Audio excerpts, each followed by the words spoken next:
Avez-vous déjà pris le temps de réfléchir à ce qui se passe réellement après la mort? Parmi les nombreuses réponses apportées par la religion et la philosophie, l'enfer est l'un des concepts les plus redoutés et les plus mystérieux. Mais que dit réellement la Bible à propos de l'enfer? Est-ce un lieu de tourment éternel, ou y a-t-il quelque chose de plus profond que peu de gens connaissent? Dans cette vidéo, nous découvrirons les secrets bibliques sur l'enfer, en parcourant les passages les plus controversés et en expliquant les significations originales des Écritures. Ce que vous êtes sur le point de découvrir pourrait complètement changer votre façon de comprendre le destin ultime de l'humanité. Avant de commencer, abonnez-vous à la chaîne et activez la cloche pour ne manquer aucun contenu de ce type. Et si ce sujet a déjà retenu votre attention, laissez un like pour nous aider à toucher plus de personnes avec ce message. Le concept de l'enfer dans l'Ancien Testament commence à prendre une forme très différente de ce que suggèrent de nombreuses traditions modernes. Le mot le plus couramment utilisé pour décrire l'au-delà est « Sheol », un terme hébreu qui apparaît à plusieurs reprises dans les Écritures et qui a une signification profonde et symbolique. Ils vont tous au même endroit. Ils sortent tous de la poussière et ils retourneront tous à la poussière. Ecclésiaste chapitre 3, verset 20. Le Skéol n'est pas décrit comme un lieu de tourments éternels, mais plutôt comme la destination universelle de tous les morts, justes et méchants. Elle était comprise comme une demeure sombre et silencieuse, un lieu d'ombre et d'oubli, séparé de la présence vibrante de Dieu. Ce n'était pas un lieu de récompense ou de punition, mais un état d'existence où la vie et les actions n'avaient plus de continuité. Les psaumes, par exemple, expriment la peur du Skéol comme une séparation de la communion avec Dieu, car dans la mort il n'y a aucun souvenir de toi, dans le Shéol qui te louera. Psaume chapitre 6, verset 5. Ce point de vue renforce le fait que, dans le contexte hébreu, la plus grande tragédie de la mort n'était pas la souffrance physique ou le tourment éternel, mais l'interruption de l'adoration de Dieu et le retrait complet de sa présence. Les prophètes ont également crié à la délivrance du Skéol, mais leurs supplications n'indiquaient pas la crainte d'un châtiment éternel. L'objectif était de sortir de la condition d'isolement spirituel et d'exister dans la plénitude de la communion avec le Créateur. Mais Dieu rachètera mon âme de la puissance du Skéol, car il me prendra chez lui. Psaume chapitre 49, verset 15. Ce désir d'être sauvé du Skéol révèle une foi dans la rédemption divine et l'espoir futur, contrairement à la vision statique de l'au-delà partagée par de nombreuses cultures autour d'Israël. Pour cette raison, il est important de souligner que le concept de l'enfer dans l'Ancien Testament n'était pas initialement associé à la souffrance éternelle ou au feu dévorant. Au lieu de cela, le Skéol symbolisait l'inévitabilité de la mort et de la séparation spirituelle d'avec Dieu, une réalité qui, dans la théologie hébraïque, ne pouvait être inversée que par le pouvoir de la miséricorde divine. Cette compréhension sert de base aux développements ultérieurs du concept de l'enfer dans le Nouveau Testament, où les idées de jugement et de justice divine acquièrent de nouveaux contours. C'est le point de départ pour comprendre comment l'enseignement biblique sur la destinée finale de l'humanité a évolué tout au long de l'histoire de la révélation. Dans le Nouveau Testament, Jésus introduit une approche plus claire et plus percutante de l'enfer, en utilisant souvent le terme « Géhenne ». Ce terme, dérivé de l'hébreu « Gé-Hinnom », vallée de Hinnom, apporte une symbolique qui aurait été immédiatement comprise par les auditeurs de Jésus. Et si ton œil te fait trébucher, arrache-le. Il vaut mieux pour toi entrer borgne dans le royaume de Dieu que d'avoir 2 yeux et d'être jeté dans l'enfer, où le ver ne meurt pas et où le feu ne meurt pas. Éteint. Marc chapitre 9, versets 47 et 48. La Géhenne faisait littéralement référence à une vallée située au sud de Jérusalem. Dans l'histoire d'Israël, la vallée de Hinnom avait une sombre réputation. À l'époque de l'apostasie, c'était le théâtre de sacrifices d'enfants au dieu païen Molech, Jérémie chapitre 7, verset 31. Plus tard, l'endroit est devenu un symbole d'impureté et de malédiction, étant utilisé comme dépotoir, où les restes étaient brûlés dans un feu continu. En utilisant la géhenne comme métaphore, Jésus illustre le sérieux et l'irréversibilité du jugement divin. La mention du feu qui ne peut s'éteindre et du ver qui ne meurt pas est une citation directe du chapitre 66 d'Isaïe, verset 24, où le prophète décrit le sort des rebelles comme quelque chose d'absolu et de définitif. Mais que voulait dire Jésus par GN? Les érudits se demandent s'il décrivait le tourment éternel ou s'il symbolisait la destruction complète du mal et de ceux qui rejettent Dieu. Certains comprennent le feu éternel comme un signe de purification ou d'extinction totale, tandis que d'autres l'interprètent comme une souffrance continue. Ce qui est clair, c'est que l'enfer, pour Jésus, n'est pas seulement un lieu physique, mais l'état final de séparation de la présence de Dieu, provoqué par les choix moraux et spirituels de la vie. Ce point de vue est conforme à l'accent mis par Jésus sur la responsabilité humaine. Il a constamment mis en garde contre la nécessité de se repentir et de changer, car l'enfer était présenté comme la destination de ceux qui rejettent la miséricorde de Dieu et choisissent de vivre loin de lui. Par exemple, dans Matthieu chapitre 10, verset 28, Jésus avertit « Ne craignez pas ceux qui tuent le corps mais ne peuvent pas tuer l'âme. Craignez plutôt celui qui peut détruire l'âme et le corps en enfer. » Ici, nous voyons que Jésus traite l'enfer comme une destination sérieuse et définitive, mais toujours liée au choix humain par rapport à la volonté de Dieu. L'enfer est-il symbolique ou littéral? Pour décrire l'enfer, Jésus utilise des images telles que le feu, les ténèbres et les cris, Matthieu chapitre 8, verset 12, et Matthieu chapitre 25, verset 30. Cependant, de nombreux chercheurs soulignent que ces descriptions peuvent être symboliques, car elles représentent souvent des réalités spirituelles plus profondes. Le feu peut symboliser la colère ou le jugement de Dieu, tandis que les ténèbres indiquent la séparation de sa lumière et de sa présence.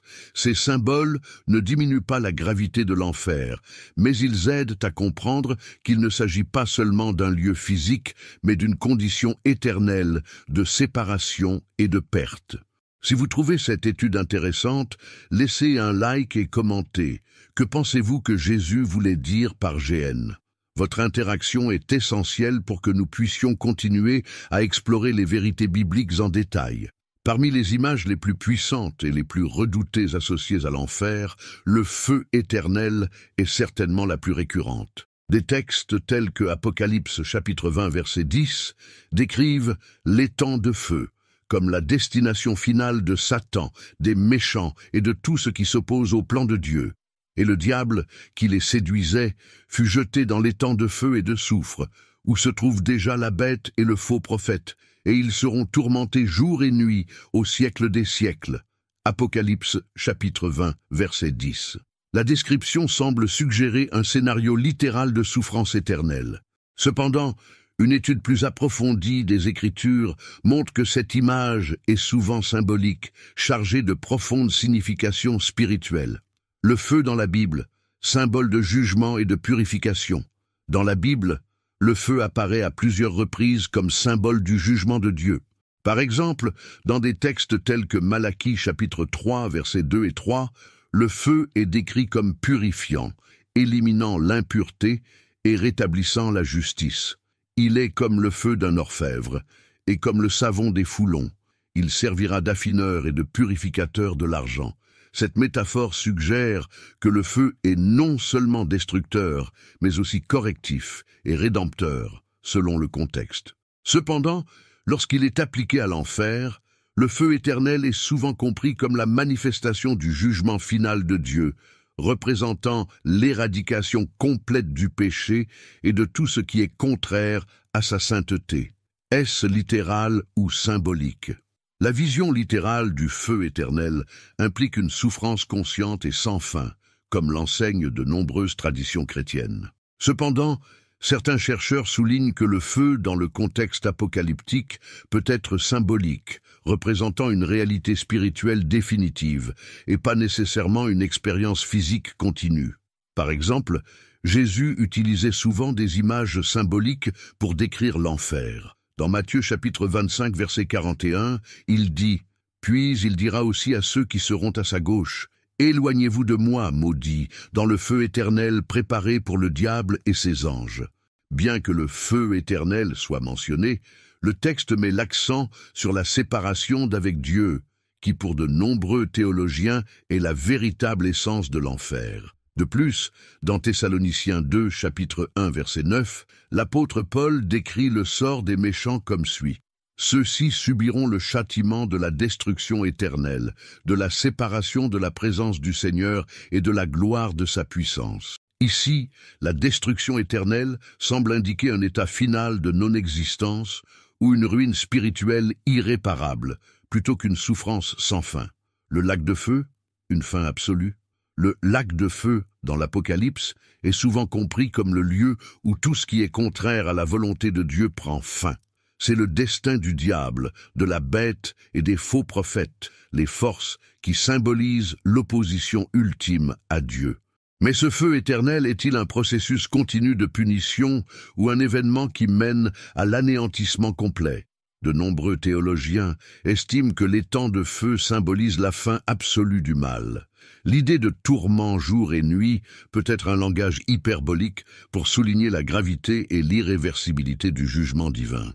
Cette interprétation trouve du soutien dans des textes tels que Malachie chapitre 4 verset 1, qui décrit le jugement final comme un feu qui consume.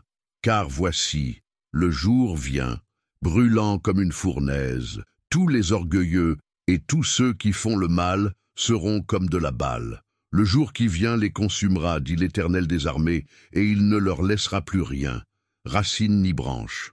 L'enfer, souffrance ou extinction? La question demeure.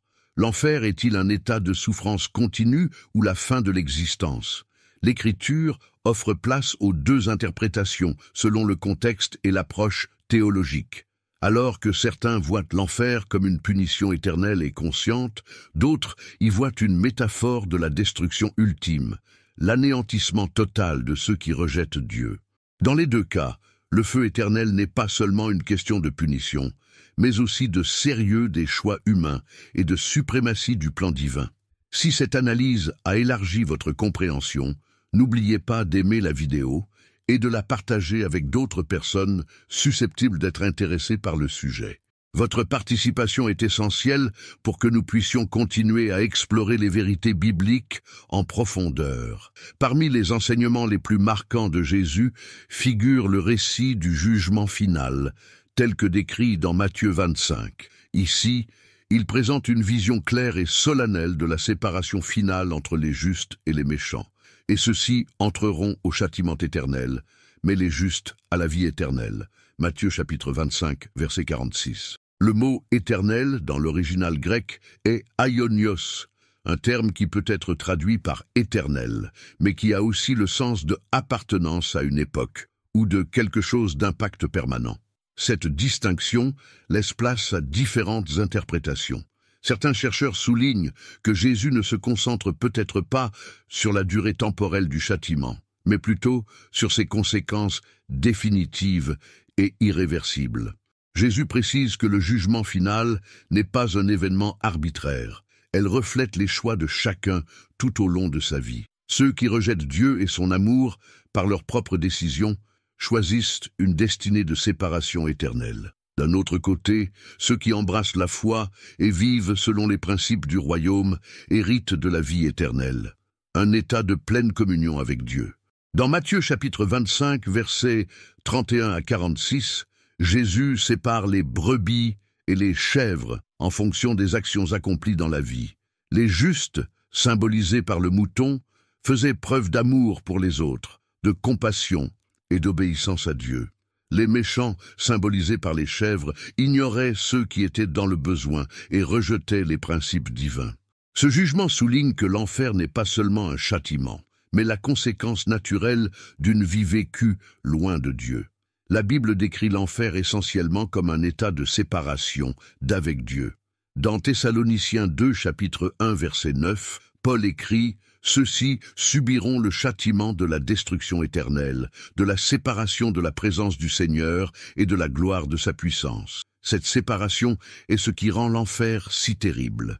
La véritable tragédie n'est pas seulement le châtiment, mais la perte éternelle de la communion avec le Créateur, le seul qui puisse donner un sens, un but et la vie. La bonne nouvelle, cependant, est que Dieu ne veut pas que quiconque périsse.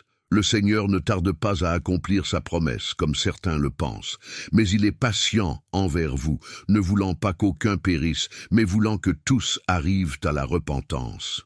Selon Pierre chapitre 3, verset 9. Jésus utilisait souvent des paraboles pour enseigner des vérités spirituelles de manière vivante et mémorable. Parmi elles, l'histoire de l'homme riche et de Lazare, trouvée dans Luc chapitre 16, versets 19 à 31, est l'une des plus connues et des plus marquantes sur l'au-delà. Et en enfer, étant tourmenté, il leva les yeux et vit de loin Abraham et Lazare dans son sein. Luc chapitre 16, verset 23. Dans le récit, Jésus décrit deux destins contrastés. L'homme riche, qui vivait dans le luxe et ignorait les besoins de Lazare, est conduit au tourment après sa mort. Lazare, qui a souffert sur terre, est emmené dans le sein d'Abraham, un lieu de réconfort. Il est important de se rappeler que ce passage est une parabole, un type d'histoire symbolique utilisé pour transmettre des leçons spirituelles. Le but de Jésus n'était pas de fournir une description littérale de l'enfer, mais de mettre en garde contre les conséquences d'une vie égoïste et impie. Le tourment de l'homme riche n'est pas seulement physique. Il exprime un repentir tardif et une pleine conscience de ses mauvais choix sur terre. En suppliant ses frères d'être prévenus, l'homme riche démontre que, même dans les tourments, il comprend que ses actes ont déterminé son sort. La leçon centrale ici est claire. Le moment est venu de faire des choix qui ont un impact sur l'éternité. L'histoire ne se concentre pas seulement sur le sort après la mort, mais aussi sur l'importance de vivre une vie juste et compatissante tant qu'il existe encore des opportunités.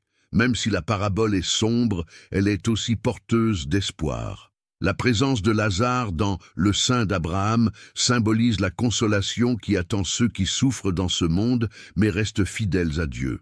Le message est double. L'injustice a des conséquences et la fidélité est récompensée.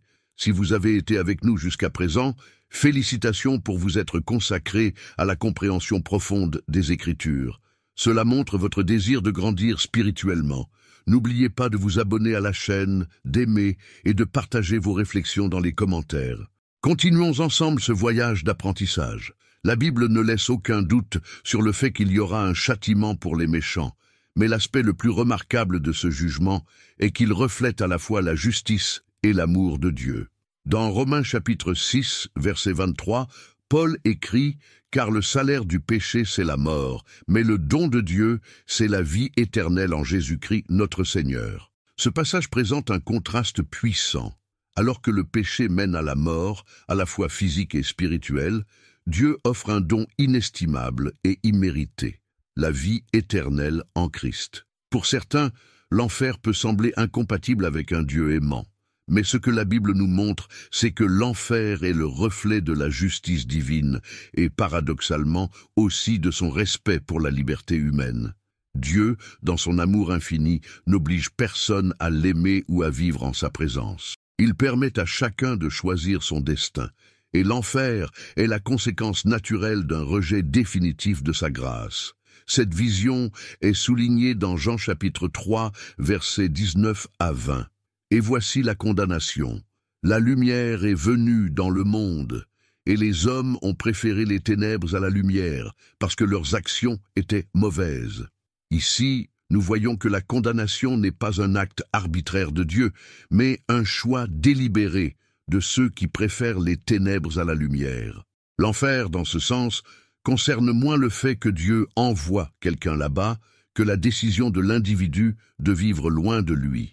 Le châtiment des méchants révèle également la justice parfaite de Dieu. Il n'est pas indifférent au péché et ne laisse pas les actions humaines sans réponse. En même temps, son jugement est tempéré par la miséricorde et l'amour. Dieu donne à chacun la possibilité de se repentir, mais il ne viole la liberté de personne, comme l'écrit C.S. Lewis. En fin de compte, il n'y a que deux sortes de personnes, ceux qui disent à Dieu « que ta volonté soit faite » et ceux à qui Dieu dit « que ta volonté soit faite ». L'enfer est donc le destin de ceux qui choisissent de vivre séparés de Dieu, non pas parce qu'il les a rejetés, mais parce qu'ils ont rejeté son offre de rédemption. La Bible présente le paradis et l'enfer comme deux destinations opposées, mais en même temps, elle se concentre sur la liberté humaine de choisir entre ces voies.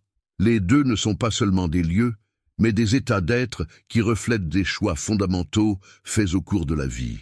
Dans Marc chapitre 16, verset 16, Jésus déclare « Celui qui croira et se fera baptiser sera sauvé, mais celui qui ne croira pas sera condamné. » Ces paroles montrent que la foi n'est pas seulement une croyance intellectuelle, mais une décision qui façonne la destinée éternelle. Le ciel est décrit comme l'état final de pleine communion avec Dieu, tandis que l'enfer est le résultat d'une vie qui a rejeté cette communion. Toutefois, cette dualité ne signifie pas que Dieu désire la damnation de quelqu'un. Au contraire, il étend sa grâce à tous. Je vous le dis, il y a de la joie devant les anges de Dieu pour un seul pécheur qui se repent. Luc chapitre 15, verset 10. Le paradis et l'enfer sont donc bien plus que de simples destinations après la mort. Ce sont des choix vécus dans le présent, reflétés dans les priorités, les attitudes et les décisions que nous prenons quotidiennement. Même face aux avertissements concernant le jugement et l'enfer, la Bible offre un message d'espoir sans précédent. Le désir de Dieu n'est pas la condamnation, mais le salut de tous. Le Seigneur ne tarde pas à accomplir sa promesse, même si certains y prêtent attention, mais il est patient envers nous, ne voulant pas qu'aucun périsse, mais voulant que tous arrivent à la repentance. Selon Pierre chapitre 3, verset 9. La patience de Dieu est une preuve de son amour. Il accorde à chacun du temps et des opportunités pour revenir à lui. Même les textes les plus durs sur l'enfer sont accompagnés d'appels au repentir et à la réconciliation avec Dieu. L'espérance chrétienne repose sur Jésus-Christ, qui a vaincu la mort et le péché pour ouvrir la voie du salut. Peu importe à quelle distance on se trouve de Dieu, la repentance sincère et la foi en Christ peuvent complètement changer notre destinée éternelle. Si nous confessons nos péchés, il est fidèle et juste pour nous les pardonner et pour nous purifier de toute injustice. D'abord, à Jean chapitre 1, verset 9. D'après ce que nous avons exploré, l'enfer, selon la Bible, n'est pas seulement un lieu, mais la conséquence ultime d'un choix conscient de vivre séparé de Dieu. C'est une expression de la justice divine, mais aussi du respect de Dieu pour la liberté humaine. D'un autre côté, le ciel est la destination de la communion éternelle avec Dieu, réservée à ceux qui embrassent sa grâce. Prière finale. Seigneur, nous te remercions pour ta justice et ta miséricorde. Aide-nous à comprendre la profondeur de ton amour et à vivre selon ta volonté. Donne-nous un cœur humble pour accepter ta grâce et ta sagesse afin de faire des choix qui nous rapprochent de toi. Nous prions pour que davantage de personnes te connaissent et soient sauvées par ta bonté. Amen. Si ce message vous a touché, abonnez-vous à la chaîne, aimez la vidéo et partagez-la avec vos amis. Laissez dans les commentaires ce que vous avez pensé de cette analyse. Que Dieu bénisse votre vie.